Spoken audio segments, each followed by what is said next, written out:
So in this Scotiabank tutorial video, I am going to be showing you guys how to send an e-transfer here on the Scotiabank app. So once the Scotiabank app is opened up, I want you to go to the home page here. Right beside that in the bottom left where it says Move Money, simply go ahead and select on that.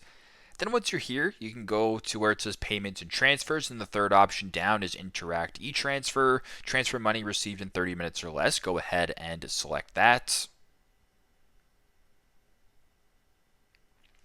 Once you're on this page right here, you can go ahead and either select Send, Request, or Manage. So if you want to send one, you'd obviously make sure that Send is highlighted.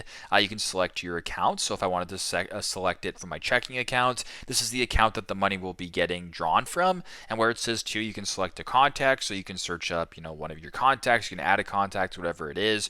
Where it says amount right here, you can type in the amount. So if you wanted to do $10, for example, you can go that at the bottom where it says Slide to Send. Simply just slide to the right to send the e-transfer. So very simple, very straightforward. That is how to send an e-transfer on the Scotiabank app. Thanks again for watching, and I hope this video helps.